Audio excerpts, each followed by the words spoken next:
آج کی اس ویڈیو میں آپ کو ڈرامہ سیل سن میرے دل کی آنے والی ایپیسوڈ کے بارے میں بتانے جا رہی ہوں۔ آنے والی ایپیسوڈ میں آپ دیکھیں گے کہ صدف جب اپنی امی کے پاس کھڑی ہوتی ہے تو وہ اسے پوچھ رہی ہوتی ہے کہ اب تم کیا چاہتی ہو، کہ تمہیں بلال عبداللہ کے پاس جاب کرنی چاہیے یا نہیں۔ تو وہ انہیں کہتی ہے کہ یونیورسٹی میں تو سب کی یہی رٹ تھی کہ ڈگری حاصل کرنے کے بعد فوراً بلال عبداللہ کو جوائن کریں گے، اس کے ہاں کام کرنے سے بہت زیادہ فائدہ ہوتا ہے۔ تو اس کی امی کہتی ہیں کہ میں نے تو یہ سنا ہے کہ بلال عبداللہ کی ریپوٹیشن ٹھیک نہیں ہے۔ پھر صدف اپنے ابو کے پاس جاتی ہے اور ان سے پوچھ رہی ہوتی ہے تو وہ اس سے کہتی ہے کہ کیا مجھے یہ جاب کرنی چاہیے۔ تو اس کا ابو کہتا ہے کہ ہاں اب تو تمہیں کرنی ہی پڑے گی۔ پھر صدف جب اپنے بھائی کے پاس آتی ہے تو وہ اسے پوچھ رہی ہوتی ہے کہ میتھ سبجیکٹ میں پھنسے ہو، تم محنت کرو تو یہ سب کچھ کر سکتے ہو۔ تو اس کا بھائی کہتا ہے کہ اب تم دیکھنا، اب میں کسی بھی سبجیکٹ میں نہیں پھنسوں گا۔ پھر اچانک سے اس کے ابو کی طبیعت بہت زیادہ خراب ہو جاتی ہے، وہ ہاسپٹل لے کر جاتے ہیں لیکن ان کی ڈیتھ ہو جاتی ہے۔ صدف اور اس کا بھائی بہت زیادہ رو رہے ہوتے ہیں۔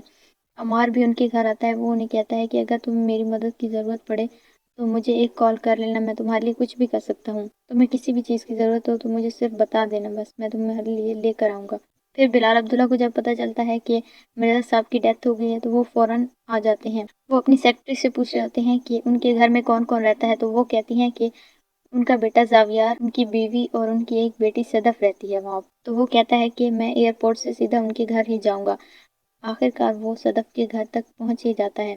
جب صدف کو پتہ چلتا ہے کہ بلال عبداللہ آئے ہیں تو وہ اچانک سے دروازے سے دیکھنے کے لیے آتی ہے تو وہ لوگ سامنے کھڑے ہوتے ہیں، ساتھ میں ان کی سیکرٹری بھی ہوتی ہے۔ وہ صدف سے کہتی ہے کہ بلال سر سیدھا ایئرپورٹ سے تمہارے گھر آئے ہیں تعزیت کرنے کے لیے۔ جب صدف دیکھتی ہے تو وہ اسے دیکھ رہا ہوتا ہے۔ آنے والی ایپیسوڈ کے بارے میں جاننے کے لیے دیکھتے رہیے ہمارا چینل۔